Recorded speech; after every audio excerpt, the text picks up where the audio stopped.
Então, vocês estão vivenciando a segunda jornada de cuidados paliativos do Hemorrio, instituição essa que é tão rica para todos nós, né?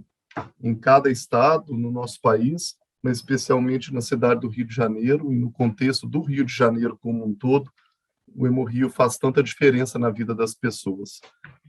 Mas, não obstante disso, a gente não pode deixar de falar dos cuidados paliativos como um direito humano, que, de alguma forma, não é um serviço a ser oferecido, mas é um direito a ser requisitado, né, os cuidados paliativos. Eu já fui apresentado, deixo aqui para vocês desde já no meu Instagram, quem quiser acompanhar. Vou começar com Patativa do Assaré, um nordestino porreta, que por meio dos seus cordéis, ele tem a capacidade genuína de nos falar na simplicidade sobre a vida. E ele traz um cordel que fala assim: morte, você é valente, o seu poder é profundo. Quando eu cheguei neste mundo, você já matava gente. Eu guardei na minha mente este seu grande rigor, porém lhe peço um favor. Para ir ao Campo Santo, não me faça sofrer tanto. Morte, me mate sem dor. Para a gente beber um pouco de Patativa e entender, o Patativa fala a voz do povo. Quando a gente conversa com as pessoas e fala de morte ou medo de morrer, e que a gente permite que as pessoas falem sobre esse incômodo, sobre essa dúvida, as pessoas não trazem para a gente que tem medo, a maioria não fala que tem medo da hora da morte. A grande maioria revela que tem medo de sofrer para morrer. Patativa fala exatamente isso. Patativa fala que desde que ele nasceu, ele sabe que a morte matava, que ela é vigorosa e rigorosa, mas ele pede o seguinte: antes de ir ao Campo Santo, não me faça sofrer tanto, morte, me mate sem dor. Ou seja, eu não quero sofrer para morrer. Isso é o pedido dele. Porém, num estudo que foi publicado em 2015, foi o último que avaliou, por isso eu trago a referência um pouco antiga já, em 2015 pela The Economist, eles avaliaram 80 países enquanto qualidade de vida antes de morrer e qualidade de morte. E qualidade de morte, o Brasil, nesse ranking, está em 42º lugar, contrariando o que o próprio Patativa pede. Não me deixe sofrer antes de morrer. Antes de ir ao Campo Santo, não me deixe sofrer tanto. E nós sofremos para morrer mais que 41 países.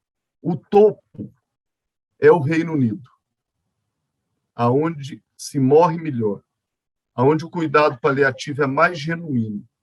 Depois vem a Austrália, Nova Zelândia. Nós temos aqui na nossa frente, eu acho um desaforo, a Argentina está na nossa frente. Né? É brincadeira, mas Uganda está na frente do Brasil em qualidade de morrer.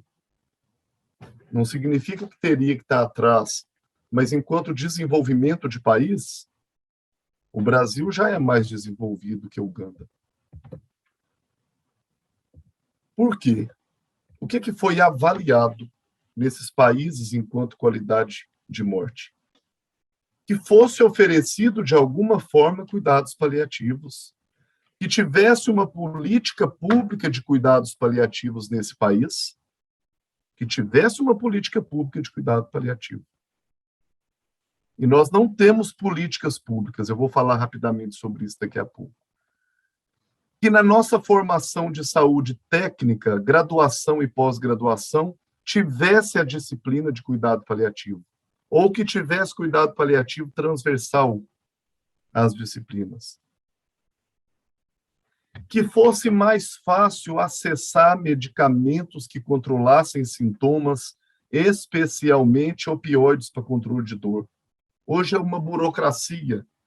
Uma pessoa que tem alta e que precisa receber, por exemplo, morfina subcutânea para fazer em casa, por mais que o médico faça o melhor relatório do mundo, para ele pegar 20 ampolas de morfina e sair no seu carro, numa estrada intermunicipal, se a polícia o para, aquilo pode ser configurado tráfico.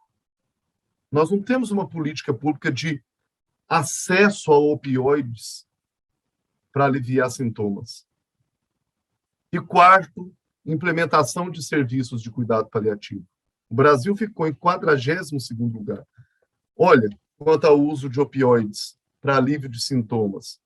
A Lancet publicou esse artigo em 2017 e trouxe essa cartografia mostrando o mapa do mundo e mostrando por preenchimento do mapa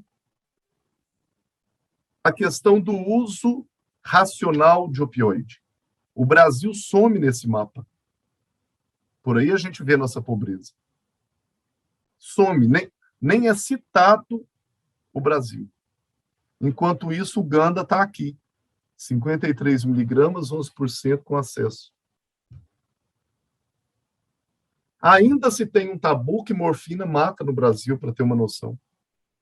É claro, gente, tudo que é mal prescrito, mal evidenciado cientificamente, nos seus excessos, causa dano. Até a água, se você toma exageradamente, provoca vômito.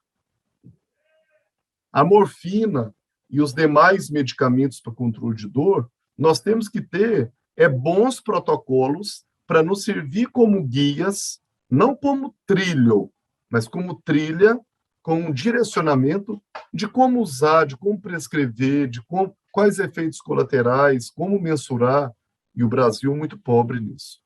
Olha, América do Norte, Europa Ocidental, os mapinhas estão todos nos seus lugares. Por que eu me importo? Além do Brasil estar em 42º lugar, né, a gente sabe disso, porque há muito sofrimento, gente. Ainda há muito sofrimento. As pessoas que hoje ainda, né, em 2021, têm doenças ameaçadoras de vida,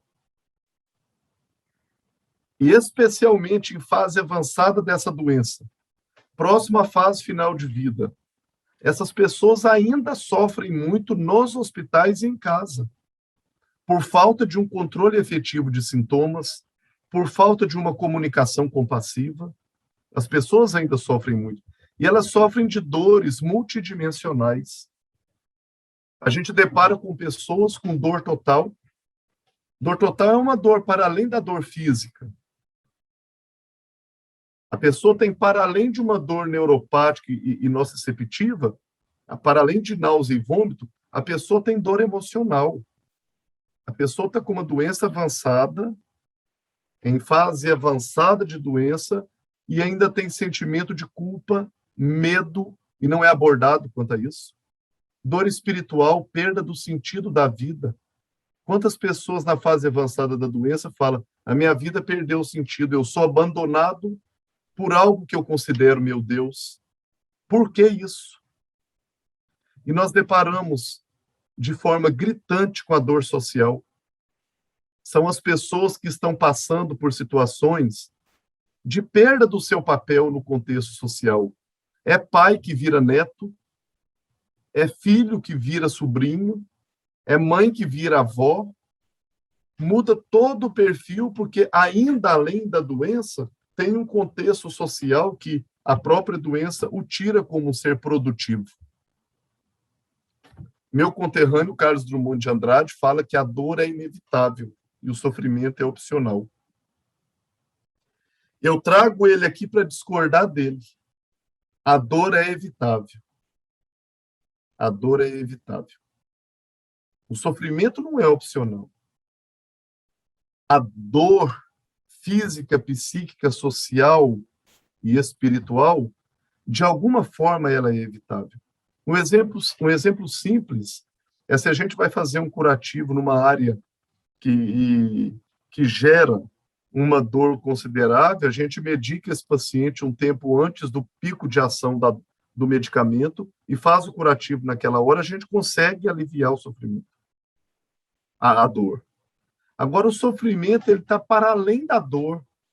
O sofrimento está no sentimento que, acompanhado a ele, mesmo eu não estando só, uma abelha, quando pica a gente sente a dor no momento. Quando você lembra que aquela abelha picou, você sente uma dor emocional que você não consegue contextualizar, porque não foi picado naquela hora. Isso é sofrimento. E é incontrolável. Quando você lembra, sofre. Quando você lembra de alguém que te causou injúria, humilhação, aquilo dói. E não é totalmente evitável. Se você tem que voar para algum lugar de férias e perde o voo, você quer matar o pessoal da companhia aérea que não tem culpa, a culpa foi sua, né? E no meio disso tudo, você percebe que depois foi sua culpa, mas aquilo gerou sofrimento. Não tem um lugar que a gente aperta e fala assim, eu vou tomar um paracetamol, por exemplo, para mim não ficar triste que o pessoal já está lá em Maragogi, na praia, e eu estou aqui ainda. Não tem. O sofrimento ele não é opcional. Mas aí vem Dame Cicely Saunders, a grande precursora do cuidado paliativo moderno, chamado de movimento hospice, e fala para a gente que o sofrimento humano só é intolerável quando ninguém cuida. Ninguém está falando que o sofrimento vai ser totalmente aliviado, mas nós estamos falando que ele pode ser prevenido e ele pode ser aliviado. Se diante de uma pessoa com uma doença que ameaça a continuidade da vida, uma doença potencialmente incurável, que essa pessoa manifesta sofrimento em forma de dor total, eu cuido dela, por mais eficaz que seja, pode que ainda permaneça um nível de sofrimento, mas pelo menos esse sofrimento se torna tolerável. E é isso que nós buscamos. Cuidar sempre, curar às vezes, mas cuidar sempre. E o cuidado significa ocupar-se de alguém em prol do seu bem-estar.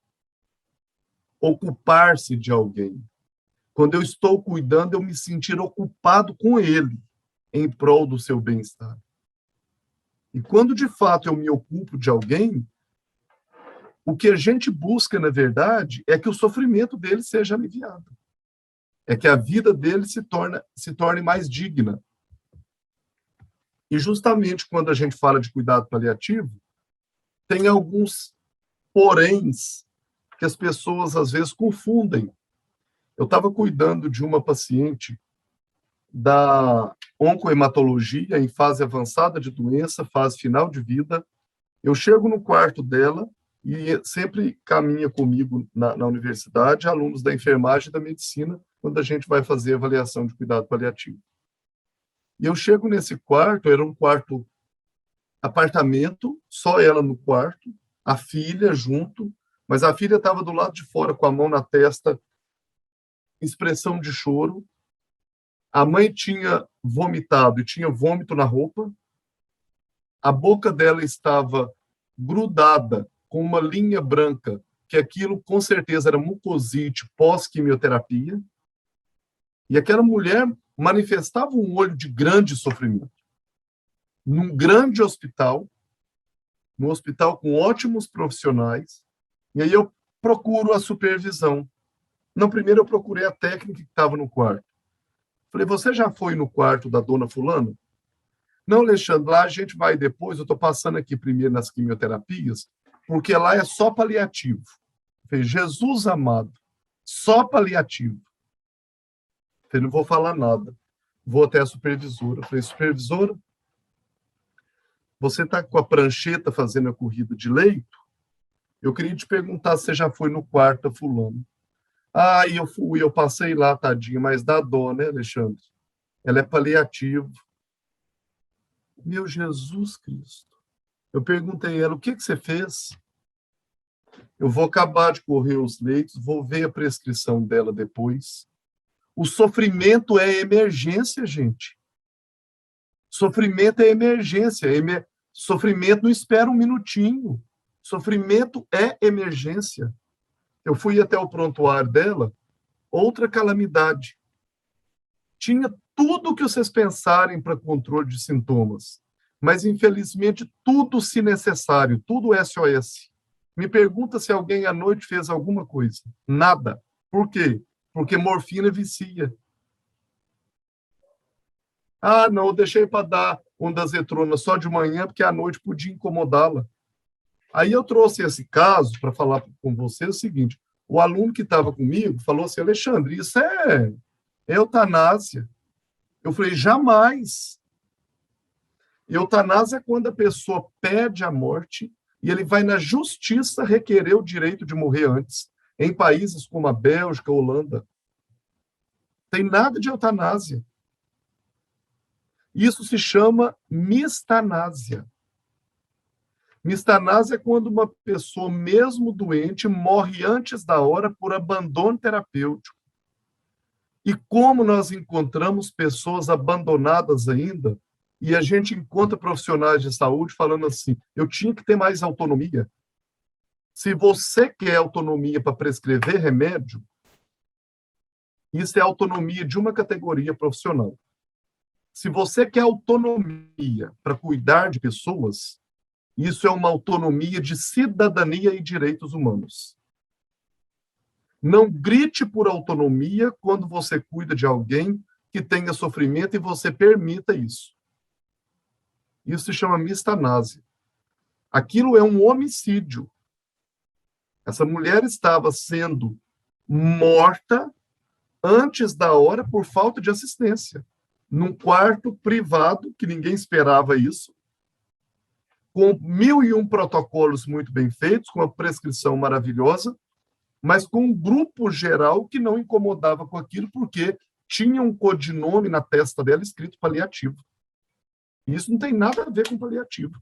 Isso chama abandono terapêutico. Distanásia é quando eu prolongo o sofrimento a qualquer custo por medidas fúteis. É uma pessoa, por exemplo, uma senhora com 84 anos, um câncer de mama metastático, costela e pulmão, e sistema nervoso central, chega no pronto atendimento parada, alguém reanime essa mulher. Isso é distanásia. É prolongar o sofrimento a qualquer custo, para depois falar assim, eu fiz tudo. Para quem? Para ela ou para você? E ortotanásia é o que a gente clama e traz o cuidado paliativo. É não adiantar a morte e não atrasar a morte. É cuidar. Cuidar da pessoa para que a doença evolua naturalmente, sob todos os possíveis cuidados, para que a hora que chegar a finitude, a pessoa morra dignamente cuidada, como um processo natural. Jamais o abandono. Isso que eu acabei de contar para vocês chama-se abandono terapêutico. Abandono terapêutico. A grande saída para isso tudo é a ortotanásia, e o que sinonímia a isso é o cuidado paliativo. E o que vem a ser o cuidado paliativo? Muitas pessoas veem cuidado paliativo como essa imagem, gambiarra. Cuidado paliativo é quando eu não tenho mais o que fazer para a doença, e eu vou tapeando até a morte. A tradução ficou muito ruim para nós no Brasil. Porque hoje, quando estraga um chuveiro em casa, e que não tem como trocar a resistência, a gente pega um fio, põe lá e fala, eu vou fazer um paliativo aqui até amanhã eu sair para comprar.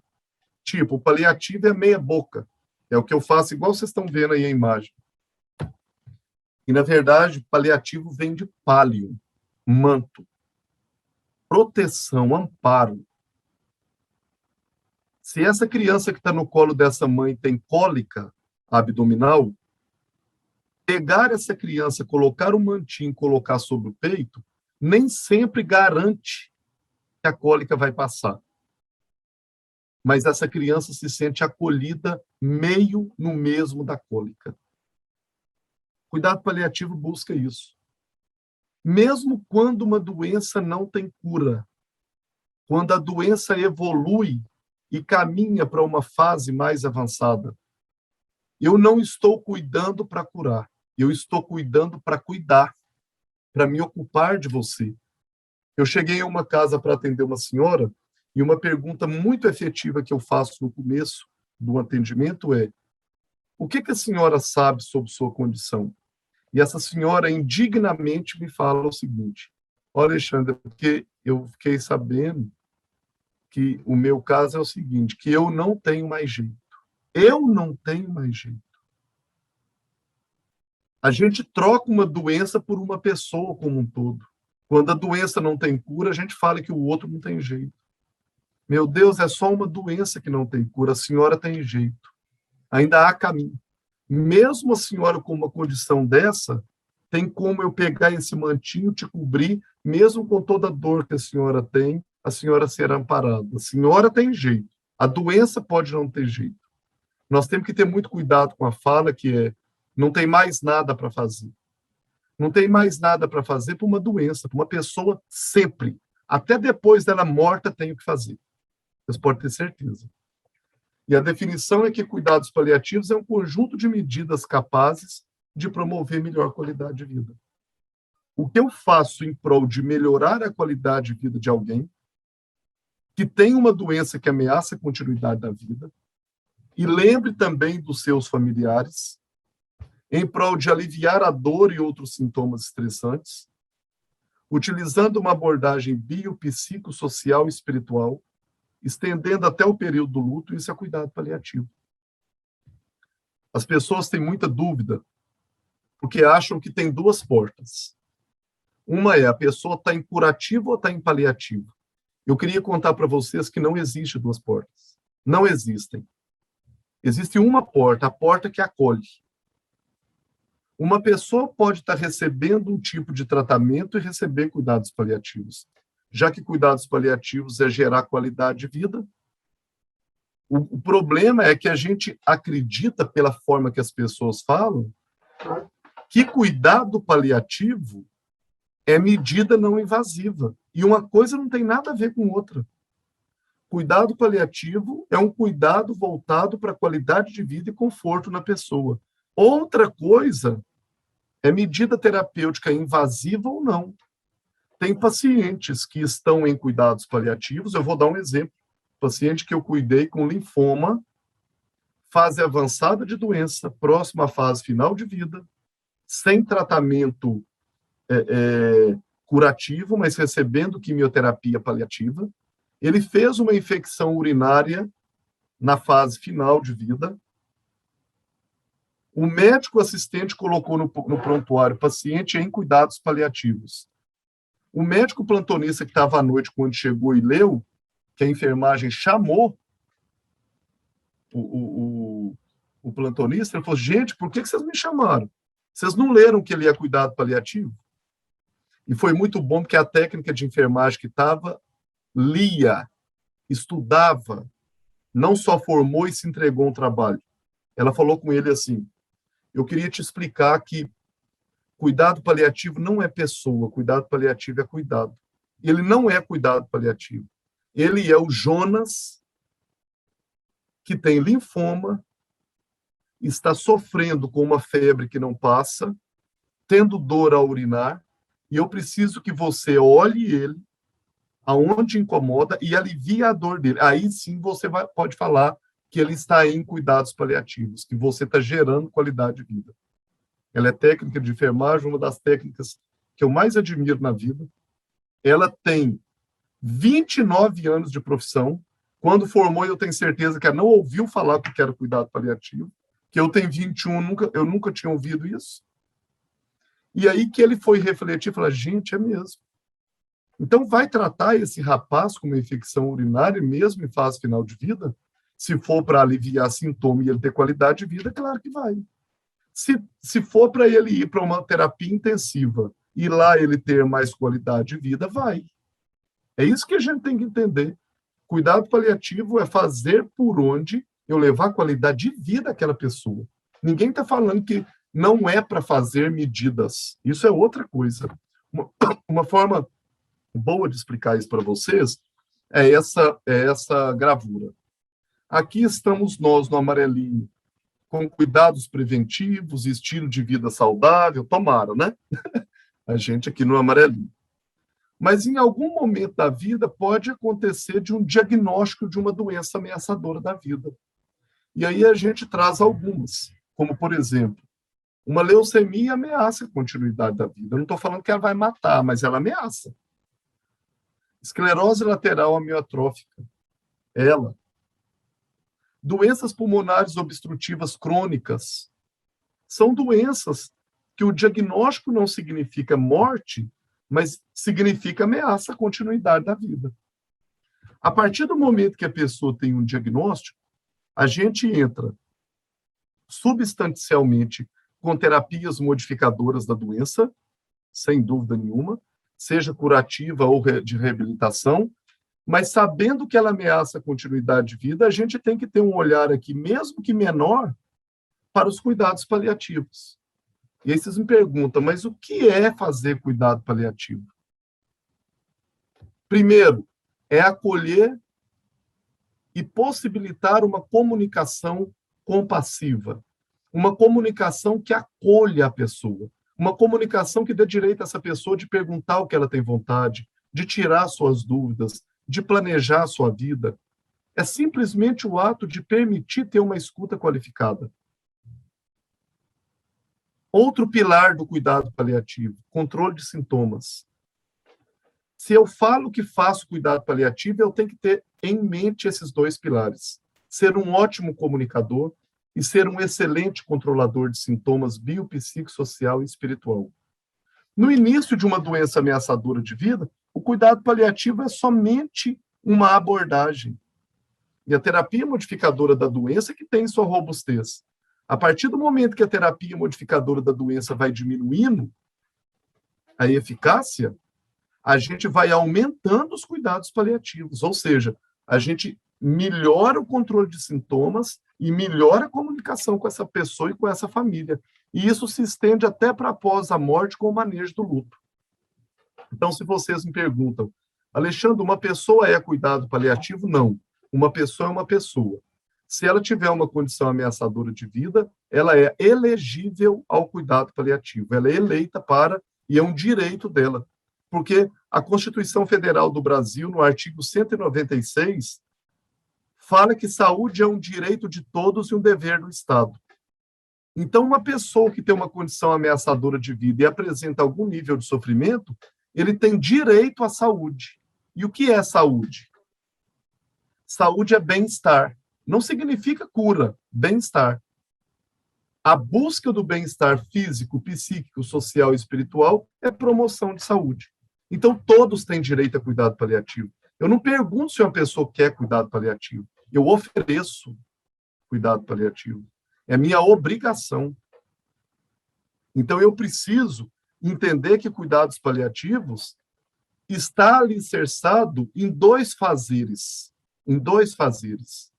Em controle de sintomas e comunicação efetiva. Caminhando ainda, e de forma muito resumida, o cuidado paliativo ele busca cuidar de alguém, ou seja, ocupar-se de alguém que tem uma condição ameaçadora da vida, descobrindo aonde fica a paz dele, que ele perdeu, e de alguma forma utilizar do controle de sintomas e a comunicação para resgatar a paz que ele perdeu. Isso que o cuidado paliativo busca. Aonde essa pessoa que tem uma condição potencialmente incurável tem dor. E essa dor que eu trago para vocês não é a dor física só. Imagine o ser humano, gente, ele é um universo. Aquilo que a gente vê no outro é a pontinha do iceberg dentro do mar. Eu tenho que ter olhos na alma para enxergar a geleira que está embaixo do mar. Ali tem muita dor, dor pelo medo de morrer, dor pelos insucessos, dor por uma dívida, dor por um amor que foi embora. Então, quando eu busco fazer cuidados paliativos, e não tem que ser só especialista para isso, é quando eu deparo com alguém que tem uma condição ameaçadora da vida, eu descubro onde ele tem a sua paz, se por acaso ele perdeu o seu sagrado, ele perdeu a sua paz, e eu vou trabalhar para poder resgatar a paz que ele perdeu. Eu vou dar acesso e continuidade de cuidado. Eu vou gerar bem-estar. Quando eu deparo com um senhor de 103 anos hospitalizado, que há 3 dias gritava boneca, boneca, boneca, boneca, e o pessoal evoluía no prontuário, que era um senhor confuso e agitado. Mais uma vez, durante o banho, uma técnica de enfermagem parou para ouvir e perguntou: onde dói? Que boneca é essa? Ele falou: eu ganhei minha primeira tataraneta, custando falar, mas ela teve paciência. E o meu sonho era conhecê-la. E eles possibilitaram essa menininha voltar no hospital. Olha o olho desse senhor para essa menina e olha o olho dela para ele. Eu arrepio, eu posso mostrar 1000 vezes. Mas quantas vezes nós negligenciamos o cuidado porque a gente não ouve? Porque a gente entende dor só como dor do corpo. Tiraram do prontuário a agitação e a confusão mental dele. Não era confusão, era saudade. Saudade é o amor que eu não vejo, o amor que fica. E como a gente pode fazer isso? Como a gente tem nas nossas mãos a condição de fazer isso? Nós temos questões éticas que resguardam a dignidade humana. O artigo 1º da Constituição Federal do Brasil fala que nós temos direito à dignidade humana. O artigo 5º fala que é proibido um tratamento desumano. E o artigo 196 fala que a saúde é um direito de todos e um dever do Estado. Então, o direito humano está na Constituição Federal do Brasil, que ainda vale. Que ainda vale. Com a situação legislativa atual, em 2014, numa Assembleia Mundial de Saúde, tomou várias atitudes em termos de adequações às ações em saúde. Entre elas, editou a Resolução 67.19, que recomenda aos Estados-membros da Organização Mundial de Saúde, nele inclui-se o Brasil, implantarem cuidados paliativos na saúde pública, com especial ênfase na atenção básica, desde a atenção básica. Ou seja, implantar o quê? O que é implantar cuidado paliativo? Implantar medidas que possam, mesmo em pessoas com condições incuráveis, trabalhar de forma mais robusta o tratamento, o acolhimento que diminui o sofrimento humano. Em novembro de 2018, o Diário Oficial da União Brasileira, por meio da produção de uma comissão intergestora, publicou a Resolução 41, que dá as diretrizes para implantar as políticas públicas no âmbito do SUS. Nós estamos caminhando. Depois, quem quiser ler melhor a Resolução 41, vale a pena. Tá? Todas as vezes que vocês pensarem que é difícil fazer cuidado paliativo, que não tem jeito, eu gostaria que vocês lembrassem de Beethoven. As sinfonias mais ouvidas no mundo são as sinfonias de Beethoven. Mas ninguém sabe que esse homem, na adolescência, ficou surdo. Ele compôs todas essas sinfonias famosas sendo surdo, porque existia algo dentro dele, além da técnica, era o querer. Eu tenho que ter comigo o querer que a pessoa tenha bem-estar. Que eu posso ter todas as ferramentas na mão, eu posso trabalhar no melhor lugar do mundo, que se não tiver o meu querer, eu não possibilito benefício e bem-estar ao ser humano. E eu trago para fechar essa história, Dona Gasparina, sou Ezequiel, uma paciente que a gente encontrou com uma doença oncológica avançada, em fase final de vida, e cuidado paliativo não é só para câncer, eu já citei várias outras condições aqui, mas essa senhora em especial, eu gosto de abordar as pessoas, para além da anamnese, com 3 perguntas quando eu chego a primeira vez para ela. O que a senhora sabe da sua condição? O que te incomoda? Onde é a sua dor? Quais as suas dúvidas? E por último, eu pergunto, quais as suas expectativas? Quais os seus desejos? O que você ainda sonha? Então, o que você sabe da sua condição? O que te incomoda e quais são seus anseios, suas expectativas? Ela estava com oxigênio a 4 litros por minuto, saturando mal, saturando 89, 90, estava constipada. E só da gente ouvi-la, uma senhora que estava acamada em decúbito dorsal horizontal. Só da gente ouvi-la, essa senhora já possibilitou sentar no leito. Ouvi-la. Ela pôde contar da sua condição, falar que o que mais incomodava ela era não ter condição de voltar para casa e que ela tinha um grande anseio, que ela queria rever novamente o seu Ezequiel. Tinha 12 dias que ela não via ele devido à internação, e no sábado anterior eles tinham feito 50 anos de casado, e que a grande expectativa dela era dar tempo de fazer a celebração dos 50 anos. Eu posso deparar com uma situação dessa e ter um comportamento empático e não adiantar nada. Simpatia é quando eu vejo alguma coisa, eu falo, ai, que dor, gente, eu sinto muito. Empatia é quando eu vejo uma situação dessa, mas a dor dela de não celebrar isso dói em mim. E eu falo, gente, não pode. Essa senhora tem que fazer essa celebração. Isso é empatia. Agora, nós temos que ser mais que empático. Nós temos que ser compassivo.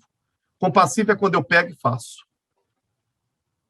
Aquilo dói em mim, mas eu pego e faço. Eu preciso ter compaixão. É o ato genuíno de querer e mudar a vida do outro. Saímos em busca. Essa foto é da garagem da casa dela, onde nós ganhamos mais de 1.000 botões de rosas vermelhas para poder enfeitar. Essa foto que vocês vão ver agora é ela na celebração. Nós conseguimos levá-la para casa. Com todo o controle de sintomas feito, com tudo ajustado, nós combinamos de ir em casa fazer a celebração e voltar. Eu queria que vocês entendessem que aqui tem catéter nasal, tem catéter gástrico, tem oxímetro de pulso, mas por incrível que pareça, aqui já tinha 4 horas sem nada de oxigênio, ela estava com 4 litros saturando 89. Aqui não tinha nada e ela estava saturando 94. A alma dói. Nós temos que ter olhos para olhar para além do corpo. E alma que eu estou falando é de ânima. Ânima. A energia do ser humano. Essa foto, para mim, é uma das mais lindas que tem. Essa foto mostra o olho dela com brilho. Tem uma passagem bíblica, independente da religião de cada, mas que fala que a candeia da alma é o olho. A lamparina da nossa ânima é o nosso olho. A gente consegue ver quando o colega está triste ou não, quando o filho tem um problema ou não, pelo olho. Tem a capacidade de ver o olho do outro. E essa mulher estava aqui 8 horas antes do óbito, viva. Controle de sintomas físico, psíquico, social e espiritual. E foi muito bom e engraçado que eu perguntei ao seu Ezequiel se ele queria falar alguma coisa para ela. Vocês já viram que eu sou mineiro, meu povo é da roça, e eles são também da roça, com o nosso sotaque, que é nosso. E aí eu perguntei, o que o senhor quer falar, seu Ezequiel, para ela? E ele ficou tímido na hora, e ele começou a falar para ela assim, as meninas estão fazendo comida para mim, sabe? Mas assim, eu sinto falta da sua comida é boa demais. Eu estou dormindo na sala de televisão, porque o quarto ficou grande, a cama, você faz muita falta. Gente, ele fez uma declaração de amor para ela com palavras simples. E se a gente, enquanto profissional, não tivesse visto naquele leito de UPA, uma mulher que a única coisa que faltava para dar sentido à sua vida era ir em casa celebrar sua bodas de ouro, essa mulher tinha morrido com sofrimento e ele tinha perdido, de fato, ela sem poder revelar o quanto ele amava e o quanto ela fazia falta. E nessa hora todo mundo riu, porque eu perguntei, a senhora quer falar o quê? Ela falou assim, que tudo que ele falou é verdade. Eu sou top, eu sou maravilhosa. Ela falou nessa hora, se reafirmou como mulher, como quem é ela, né? Aqui foi um pequeno momento que ela teve de uma festinha, ela continuou doente. Ninguém falou que ela foi curada, mas ela foi curada de dores para além da dor do físico, né? Então, quando tocar alguém, nunca toque só um corpo, quer dizer, não esqueça que toca uma pessoa e que nesse corpo está toda a memória de sua existência. E mais profundamente ainda, quando toca um corpo, lembre-se de que toca um sopro, que este sopro é o sopro de uma pessoa com seus entraves e dificuldades e também é o grande sopro do universo. Assim, quando toca um corpo, lembre-se de que toca um templo. Jean-Yves Leloup. Muito obrigado. Eu deixo aqui as minhas referências. Deixo também aqui os meus credenciais, o meu e-mail, o meu Instagram, para quem quiser me mandar alguma coisa especial, perguntar alguma coisa, fique muito à vontade. O meu tempo é curtinho, inclusive eu até extrapolei o tempo, peço desculpa a todos, mas é o que eu tinha para poder dividir com vocês.